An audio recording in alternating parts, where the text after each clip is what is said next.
A gente começa esse bloco falando sobre contaminação por micotoxinas, que podem afetar, então, a saúde de humanos e de animais.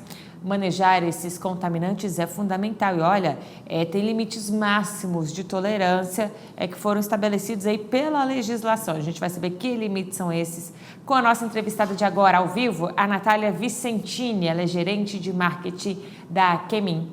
Seja bem-vinda, obrigada pela sua participação, Natália. Olá, muito obrigada, boa noite a todos. Agradeço aí o convite de estar aqui com vocês hoje, podendo falar um pouquinho desse tema tão importante que é a segurança do alimento. Com certeza, então já começa contando pra gente, é um problema mundial e acontece em quais culturas?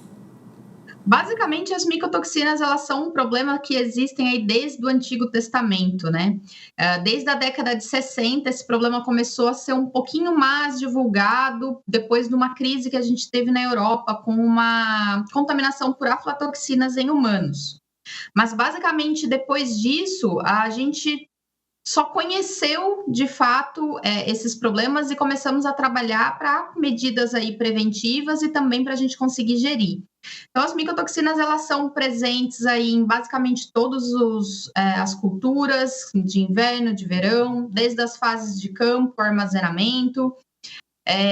Então, é muito difícil a gente ter aí alimentos que não tenham nenhum tipo de contaminação. Hoje existem mais de 400 micotoxinas mapeadas. Existem micotoxinas que são de maiores relevâncias, né?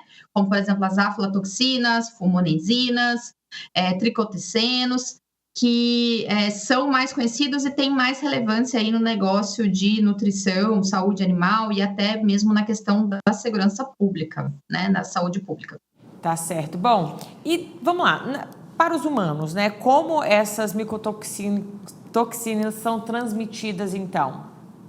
Basicamente, os animais que consomem alimentos que têm essas micotoxinas, existem uma taxa de passagem para os alimentos que nós consumimos depois. Então, se a gente considerar aí que eu tenho uma vaca de leite que vai consumir uma silagem, que vai consumir uma ração, que vai consumir um grão hidratado, e esse alimento estiver contaminado, existe uma taxa de passagem que vai para o leite desse animal, ou mesmo que pode ir, no caso, por exemplo, das aves de postura, então que passa para os ovos.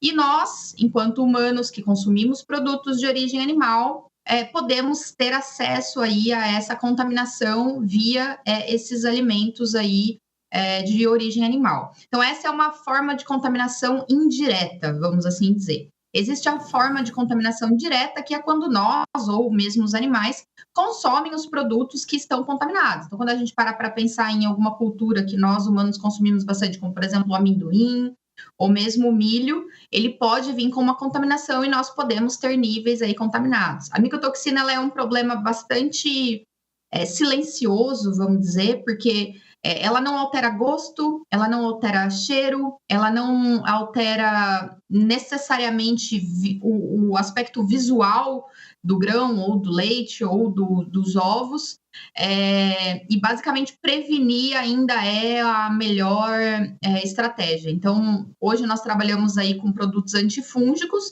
como a micotoxina, ela é um subproduto, um metabólito secundário do fungo. Se eu não tenho fungo, a chance de eu não ter micotoxina ou de eu controlar esse crescimento é maior. Então, eu trabalho aí prevenindo o crescimento dos fungos para, de fato, eu prevenir a ocorrência das micotoxinas. E eu também posso trabalhar a nível animal com os adsorventes de micotoxinas. Então, os animais consomem esse adsorvente, essa molécula, ela liga no intestino do animal, a nível gastrointestinal, ela liga se liga na micotoxina e ela vai ser depois excretada nas fezes. Então, isso faz com que, do ponto de vista de segurança do alimento, nós não tenhamos esse impacto tão negativo, pensando no que isso pode causar para a nossa saúde, e do ponto de vista animal também é muito bom, porque a gente acaba não tendo aí problemas como, por exemplo, hepáticos, desordens reprodutivas, problemas de eficiência do alimento. Então, o quanto esse animal vai ter que comer para ele retornar aí em carne, ou em ovos, ou em leite, né? Então, parâmetros produtivos. Então, essas são algumas das estratégias que a gente pode utilizar aí para tentar gerir esse problema que, de fato, é mundial e já é conhecido aí há muitos e muitos anos atrás. E quando o produtor dá um sinal de alerta ali na propriedade? Desculpa, não... E quando o produtor deve ficar atento, né? Que sinais, assim, já devem chamar mais atenção para que ele comece a manejar esse problema? Basicamente, desde do plantio. Então, ali, qual é o tipo de plantio que esse produtor está fazendo? Então, se é plantio direto ou não. Da fase ali de campo, a colheita, depois o armazenamento. Basicamente, a cadeia toda é susceptível à contaminação por micotoxinas. Então, a ideia é que tanto o produtor, quanto o armazenador, quanto o produtor de ração, produtor de animais, que toda a cadeia conheça a importância e as consequências, né, dessas micotoxinas, para que cada um faça a sua parte ali, né? Se um dos elos quebrar, de fato, a gente vai ter esse impacto negativo. Então, é importante que desde lá da fase de plantio até a fase de plantel, em que os animais já estão se alimentando, é importante que a gente tenha medidas aí de controle. Tá certo. Natália, só vamos recapitular também a questão dos limites máximos de tolerância, né? Como funciona isso?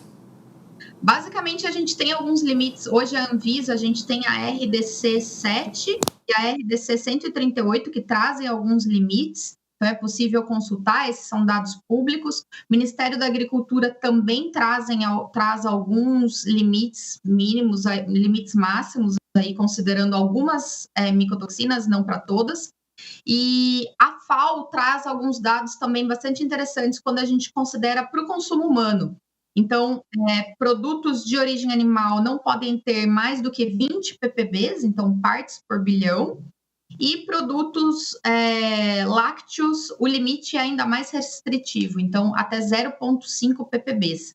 Então, esses limites eles são utilizados aí por diversos países. Hoje, cerca de 77 países assinaram esse acordo com a FAO e, de fato, tem medidas vigentes e testam, medem e etc. as micotoxinas. E a gente vê que isso vai ser uma preocupação crescente, porque quanto mais a gente estuda sobre isso, quanto mais atenção os órgãos governamentais dão para isso, de fato, mais a gente vai conseguir entender os impactos, mais pesquisas a gente vai ter sobre isso. E novas tecnologias sempre vão estar vindo aí para que a gente possa mitigar e gerir melhor esse risco. Certo, Natália. E que recado, que mensagem você deixa para o produtor que está acompanhando aqui o nosso bate-papo? Prevenir é sempre o melhor remédio. Então, eu acho que partir aí de que nós somos uma cadeia, todos os elos são importantes para essa cadeia e que a prevenção é sempre mais efetiva, mais eficaz e sempre mais barata. Então, eu acho que essa é a mensagem que eu gostaria de deixar para todos aí. Tá certo, Natália. Muito obrigada pela sua participação aqui com a gente. Uma boa noite para você. Eu que agradeço. Um abraço.